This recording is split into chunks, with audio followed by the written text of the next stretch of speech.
रक्तचाप होता क्या है? Blood pressure. ब्लड यानी रक्त। रक्त के बारे में जानने के लिए रक्त से परिचय वाला वीडियो देखो। पर प्रेशर मतलब क्या? बज गई ना कुकर की सीटी। कुकर की सीटी क्यों बजती है? ऐसा कुकर के अंदर मौजूद भाप द्वारा लगाए गए दबाव के कारण होता है। दबाव मतलब प्रेशर।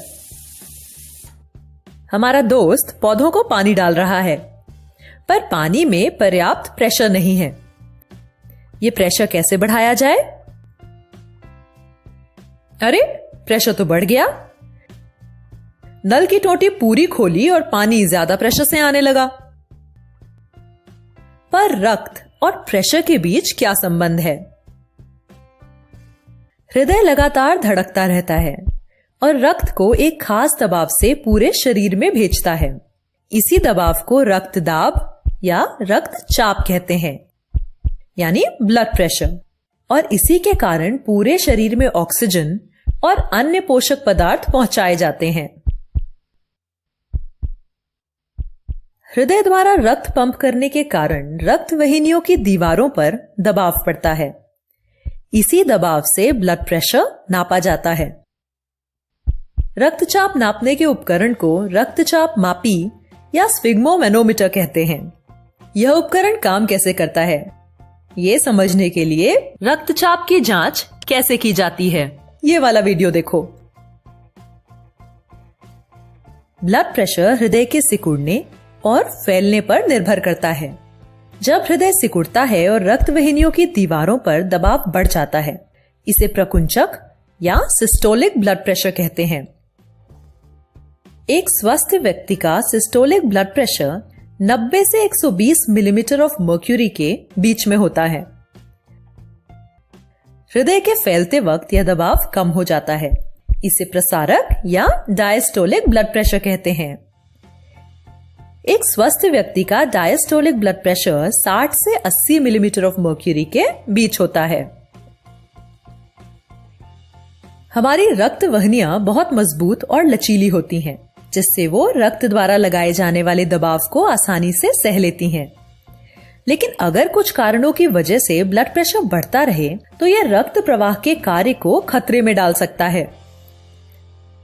रक्त का गाढ़ा होना, रक्त में द्रव या पानी की मात्रा बढ़ना व रक्त वाहिनियों का व्यास यानी चौड़ाई कम होना, इन सभी से खतरे पैदा होते हैं, क्योंकि ऐसा होने पर हृदय को ज्यादा बल लगाकर धड़कना पड़ता है और इसी वजह से ब्लड प्रेशर बढ़ जाता है।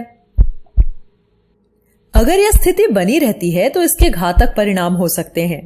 इस बढ़े हुए दबाव के कारण रक्त वाहिनियों के अंदरूनी हिस्से को क्षति भी पहुंच सकती है। इस क्षति के कारण सूजन हो जाती है और उस जगह पर सफेद रक्त कोशिकाएं जमा हो जाती हैं। रक्त में मौजूद वसा और कोलेस्ट्रॉल भी वहां पर एक परत बना देते हैं, जिससे रक्त वाहिनी का अंदरूनी व्यास कम हो जाता है। रक्त वाहिनी का अंदरूनी व्यास कम होने से क्या होता है, ये समझने के लिए चलो इस पाइप को देखते हैं।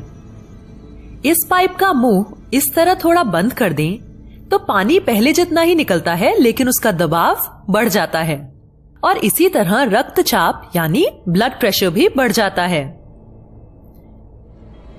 अगर यह स्थिति बनी रहती है तो इससे रक्त प्रवाह प्रभावित होगा।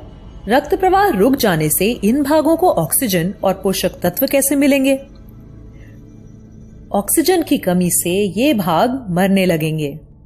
अगर हृदय को रक्त पहुंचाने वाली रक्त वाहिनियों को क्षति पहुंचती है या वो बंद हो जाती हैं, तो दिल का दौरा यानी हार्ट अटैक हो सकता है। अगर यह दिमाग में होता है तो वहां भी दौरा यानी ब्रेन स्ट्रोक पड़ सकता है। क्या इसका कोई इलाज है? हाँ जी, बिल्कुल है। जिस हिस्से में रुकावट है उसे अंदर से चौड़ा कर दो। इसी ऑपरेशन को एंजियोप्लास्टी कहते हैं। कभी कभी क्षतिग्रस्त रक्त वाहिनी के अंदर एक खोखली ट्यूब, जिसे स्टेंट कहते हैं, फिट कर दिया जाता है। इससे रक्त प्रवाह दोबारा अच्छे से शुरू हो जाता है। अगर तुम्हारा रक्तचाप ज्यादा है तो तुमको कुछ सावधानियां बरतनी होंगी।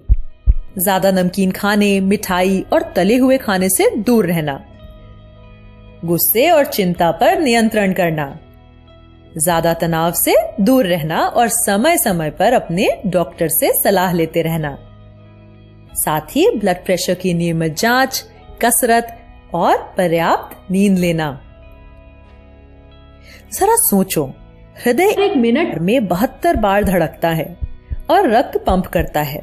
इसका मतलब है कि एक दिन में वह 3 लाख बार और एक साल में 3.5 करोड़ बार धड़कता है। कल्पना करो कि हमारी बेचारी रक्त वाहिनियां कितना दबाव सहती हैं। मगर चिंता मत करो, हमारी रक्त वाहिनियां इस दबाव को आसानी से बर्दाश्त करके हमें स्वस्थ रखती हैं। और इसीलिए इन रक्त वाहिनियों की देखभाल करना भी हमारी ही जिम्मेदारी है।